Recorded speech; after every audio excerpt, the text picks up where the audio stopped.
SsangYong's Tivoli is the first truly credible value brand entrant in the growing small crossover segment. It's not only more affordable than nearly all its rivals, but also offers more space, capability and equipment than most contenders in this sector can deliver. It's a breakthrough vehicle for this ambitious Korean maker.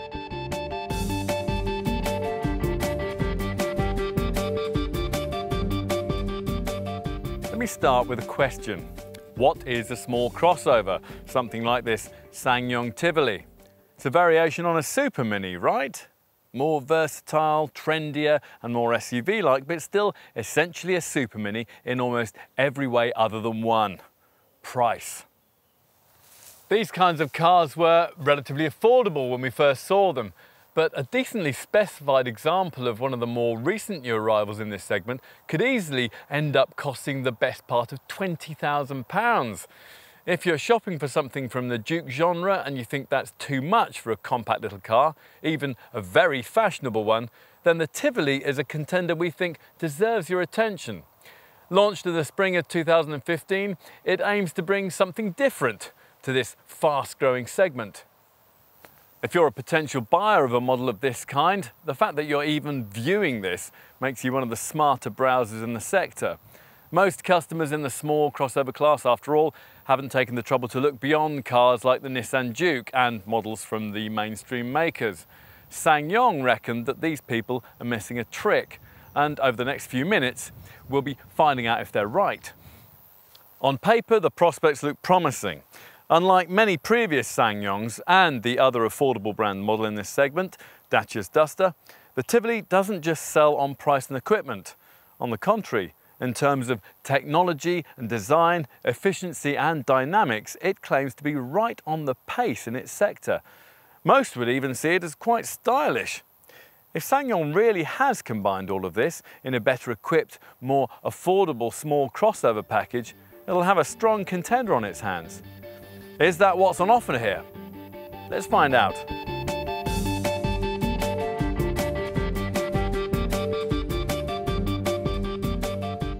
The Tivoli represents a fresh era at SsangYong, a statement of what the brand is now capable of.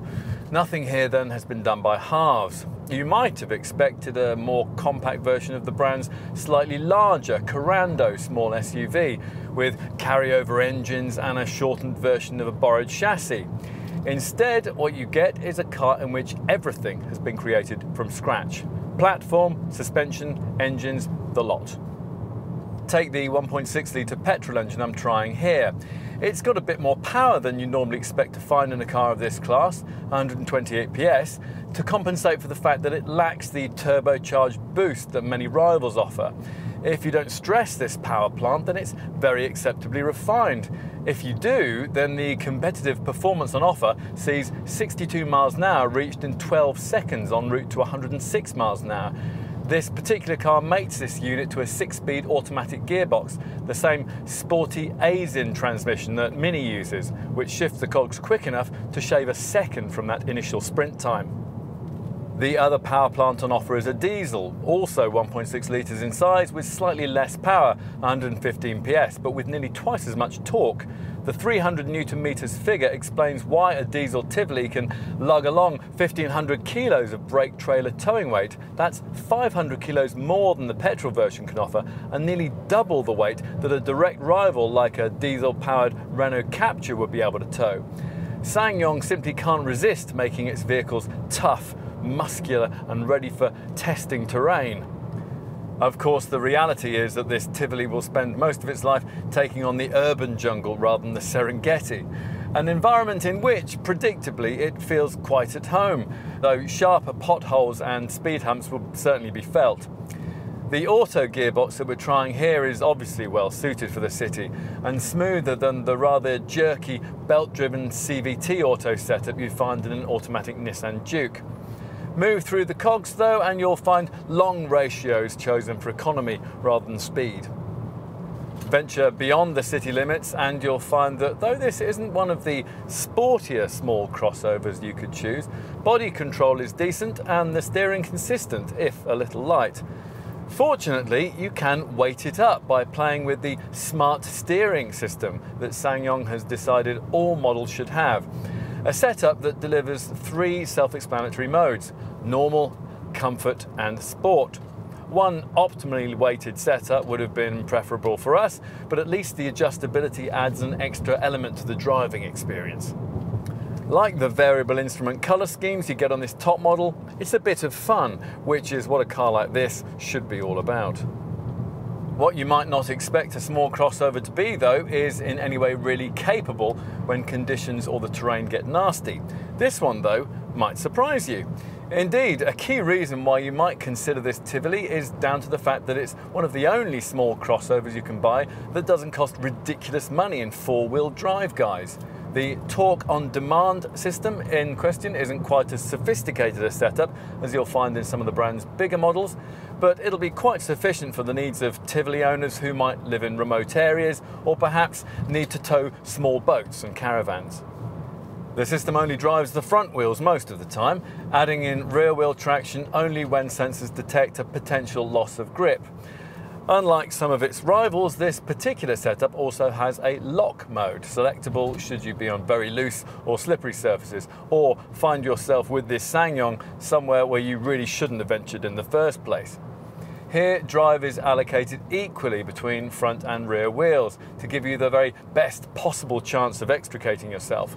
Committed off-road folk will note the modest 167mm of ground clearance, although that's par for the course with this kind of car.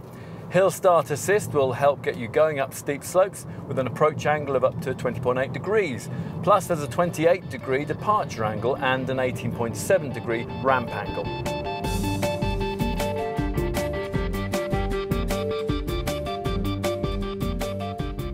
Rhythmical, dynamic and dignified are the 3 words this Korean brand likes to use to describe the design language displayed here. You be the judge. It's certainly true that if you style such a fashion-conscious car from scratch, your influences need to be very carefully chosen. Here, SsangYong's have been, with the shape characterised by the kind of pronounced floating style roof that works so well on a rival Kia Soul and even more effectively on a pricey Range Rover Evoque. In fact, if you know your cars, the longer you look at a Tivoli, the more design influences you'll be able to find. It's certainly an unusual and interesting piece of penmanship. Up front, there's what SsangYong hopes is a strong and purposeful look. The width emphasised by a slimline grille, flanked by wing-shaped headlamps characterised by jewel-like eyebrows that deliver the now de rigueur LED daytime running lights. Further down, the front bumper design attempts to add a note of solid SUV-ness into the mix, referencing a design approach aiming to blend substance with style. In a class dominated by urban trinketry, it's quite possible that a significant number of potential buyers might quite like the idea of something that, though still fashionable, is a little tougher and more masculine. In profile, the same sort of effect has been achieved, with confident curves and sharp upper and lower crease lines that draw the eye towards the silhouette's most notable feature. It's this wide rear C-pillar, a feature highlighted by an unusual arcing crease line that appears in the middle of the rear door and then frames the powerful haunches before flowing back into the rear light cluster. It's the rear section, though, that we think works particularly well. In place of the rather bland, apologetic look delivered by so many small crossovers, this one offers the kind of bold, confident lines you'd expect from a premium brand, along with premium brand touches like these piercing LED rear tail lamps. Go for one of the styling packs and the effect will be completed by a neat roof spoiler finished to match both the roof and the door mirrors in a bespoke colour, either black or white.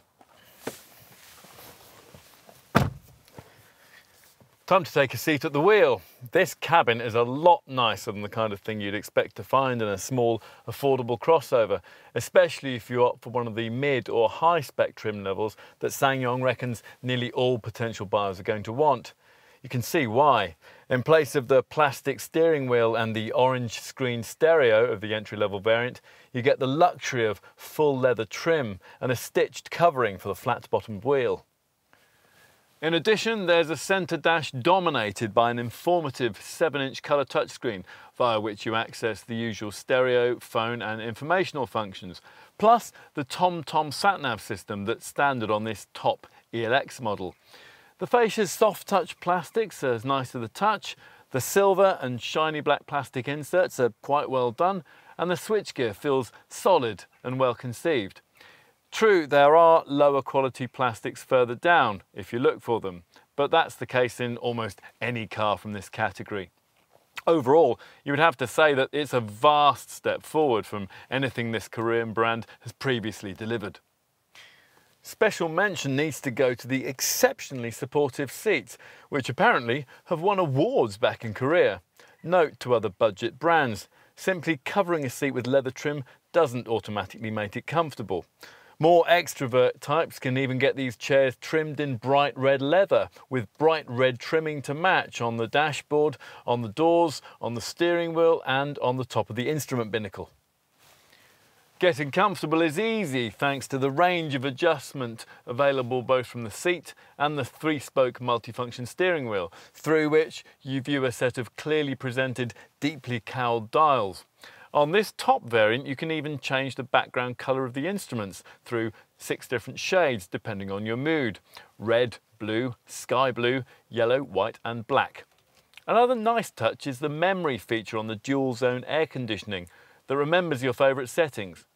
Practicalities, meanwhile, run to generously sized door pockets able to hold a 1.5 litre drinks bottle, a sunglasses holder above the rearview mirror, a glove box large enough to hold a laptop, an open recessed area just above that, and a lidded cubby in the transmission tunnel that's big enough to take an iPad. Another of this Tivoli's strong selling points is the space it can offer rear seat passengers. Getting in and out is easy thanks to the raised seating level.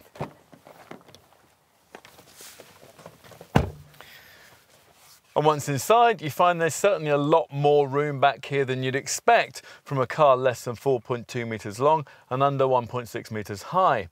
No model in this class is especially appropriate for 3 rear-seated folk, but if you had to take a trio of adults in the back seat of a car of this class, then this is the model you'd want to have chosen for the task. The 2 adults you'd be more likely to carry get decent space for their knees, and the boxy roofline provides plenty of headroom too. This area is better suited for 3 kids, of course. Mine particularly liked these rear seat back bungee cord style mat pockets. Time to move out to the back, where the cabin's spacious feel extends to the boot area, that at 423 litres is about 20% bigger than the class norm.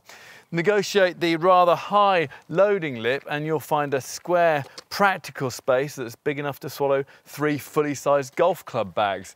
If you need more room, then as usual, you can push forward the split folding rear bench seat. Doing so doesn't deliver you a completely flat load bay, but it is a very practically sized one.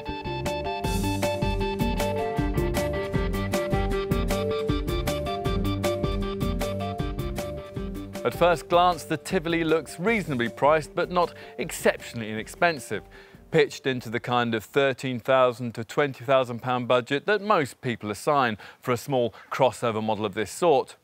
Look a little closer though, and its value proposition starts to become clearer. The headlines see buyers getting 4-wheel drive from as little as £17,000 and automatic transmission for around £16,000, while what would normally be flagship model niceties like leather trim and big 18-inch alloy wheels can be accommodated within a budget of just £15,000. It's all rather impressive.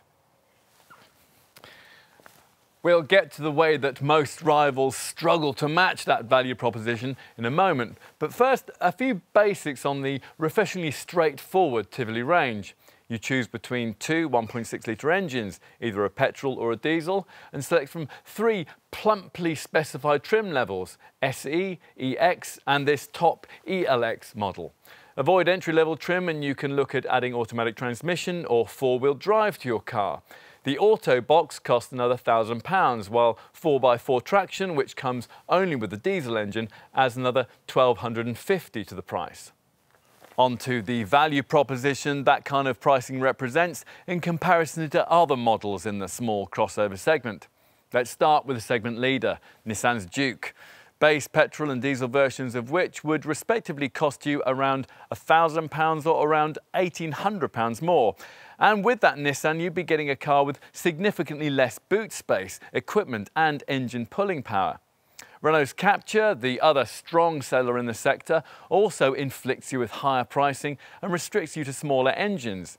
If you're looking at petrol power, Renault will charge you around £1,300 more than you'd have to find for this Tivoli, whilst for diesel power, you'd need at least £1,800 more, or up to £3,500 more for the kind of Captur DCI 110 model that would properly match the performance of this SsangYong. So, this Tivoli stacks up well against the market leaders, as you might have expected it would. Potential buyers of this car, though, are probably people already looking beyond the obvious choices in this segment. Maybe, for example, they've considered the way that the very cheapest choice in this sector, the Romanian-made Dacia Duster, could save them thousands. Then, though, they've probably been smart enough to look at the Duster's high running costs, read of its clunky driving dynamics and take note of the fact that for a decent spec you have to pay far more than the headline figures that Dacia tends to advertise. Better perhaps to look at something more mainstream that'll have higher residual values and better build quality. But what? Well, a base petrol version of Peugeot's 2008 won't cost you much more than a comparable Tivoli, and you might get a deal on entry-level petrol versions of comparable models like Suzuki's Vitara and Ford's EcoSport that'll also bring these cars within striking distance of SsangYong's pricing. Remember though that all these competitors will lose out to a Tivoli in terms of power, spec and space. And also bear in mind that if you choose any of them in diesel form, the premium for ownership over an equivalent Tivoli rises to between £2,000 and £3,000, which is an awful lot in this part of the market. It's a similar story if you broaden your search in this segment, and the more alternative models you look at, the better this SsangYong's value proposition is likely to look. Even contenders you might expect to be priced very affordably, models like Kia's Soul, Fiat's 500X and Citroen's C4 Cactus pitch in at around £2,000 more than a Tivoli in base petrol form and at least £2,500 more in base diesel guise. With a Skoda Yeti or a Vauxhall Mokka, the difference is around £2,500 in petrol guise but are over £4,000 in diesel form. And you can of course go further still. Comparable small crossovers like Mazda's CX-3, Mini's Countryman, Honda's HR-V and Jeep's Renegade will all realistically end up costing you £4,000 to £5,000 more than a comparable Tivoli when all is said and done. If, having considered all of this, you conclude that it is a SsangYong that you really want, then you're going to need to know just how generous the Korean maker has been with the standard spec. And time for a bit of detail on that. Refreshingly, this brand doesn't bother with the kind of stripped-out baseline spec level you so often get in this segment. Instead, even the most affordable SE variants come complete with niceties like 16-inch alloy wheels, cruise control and Bluetooth phone connectivity, as well as more expected items like air conditioning, daytime running lights, a height-adjustable driver's seat, power-heated mirrors and a decent quality 6-speaker stereo with USB and aux-in points. Unlike some rivals, SsangYong doesn't forget that you'd ideally need an alarm and a proper spare wheel either, and throws in nice standard touches like a smart steering system that allows you to alter the feel you get at the wheel. Most Tivoli buyers, though, are probably going to want to find the extra premium that SsangYong asks to upgrade themselves to mid-spec EX level that gives you those automatic gearbox and four-wheel drive options that I mentioned earlier. You're looking at somewhere around £1,600 more for EX trim, a figure that'll deliver most of the things that you might well have been thinking were unaffordable for you on a car of this kind.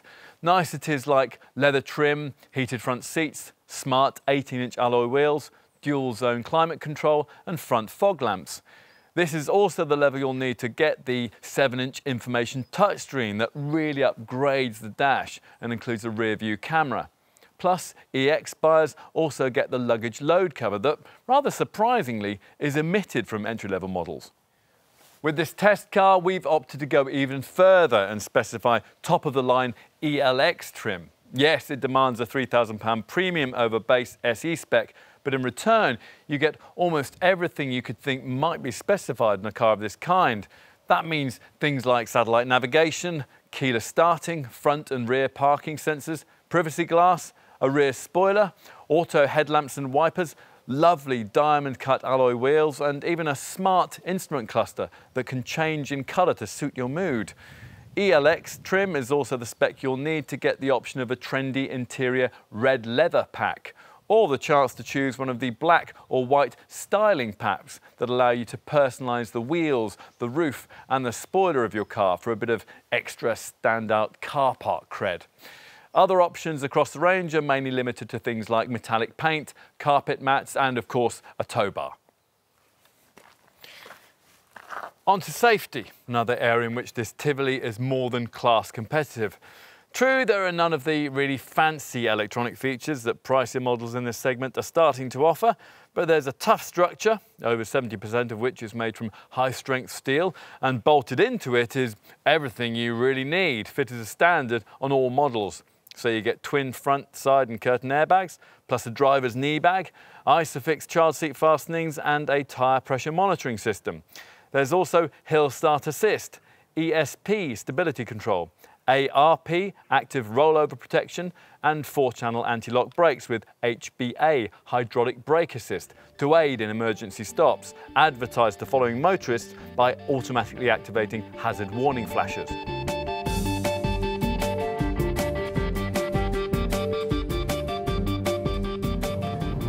One of the reasons that small Duke genre, small crossover models have been so successful is that they offer SUV style without the associated running costs. Buyers accept that a car of this kind will cost a little more to run than the Super Mini that it's been based on, but those figures can't be too much higher.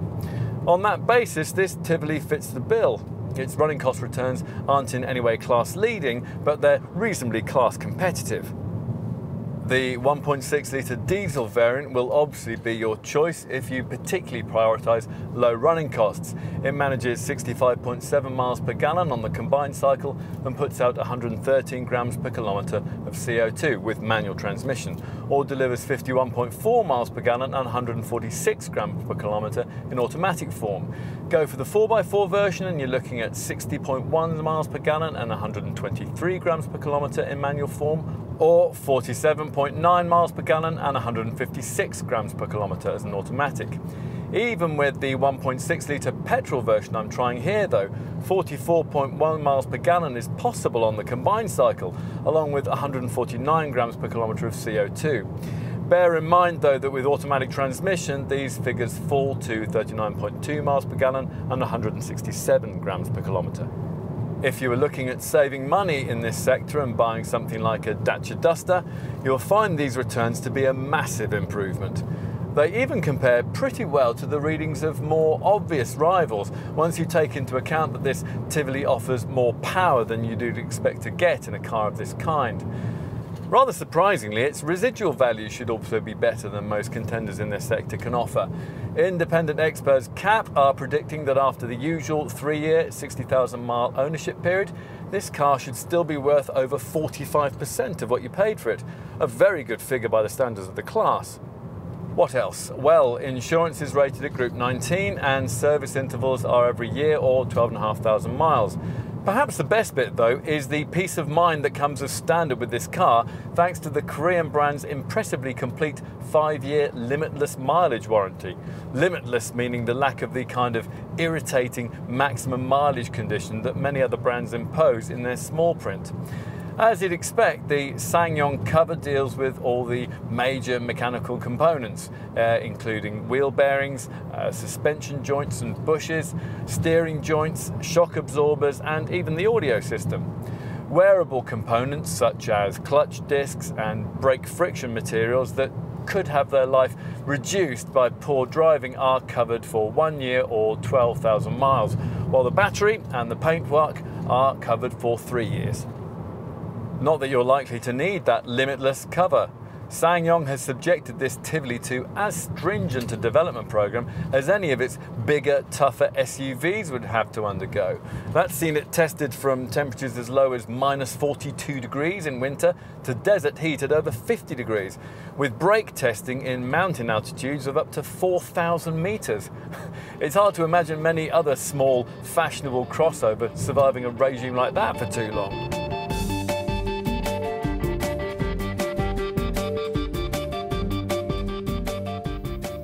Do you love it? The Tivoli name, in case you hadn't realised, spells I love it backwards. Or, if you prefer, connects this car into the elegance of the Roman hilltop town that was home to the Emperor Hadrian. Either way, it's a badge appropriate for the kind of fashionable little Duke genre crossover this car is trying to be. Does this overstuffed market segment really need yet another option? If it's inexpensive, better equipped and more spacious than the norm, then we'd say yes. This SsangYong is all of these things, and for the first time in this segment on a credible car, it delivers four-wheel drive at an affordable price. That's one of the reasons a Tivoli would be a preferable choice if you were ever expecting to do a bit of light towing with a car of this kind. Of course, most customers in the small crossover sector wouldn't know a tow bar from a tie clip. For them, this car will trade on its fashionable looks and plush, well-appointed cabin. Your neighbours won't recognise the badge, but then they'll be unlikely to guess how little you paid either. That, as ever with this growing Korean brand, is a key selling point. There may be more dynamic, more efficient choices in this segment, but can they really offer enough to justify their higher pricing?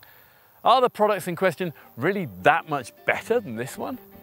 Try a Tivoli and you may well decide not, which is why for SsangYong the future starts here.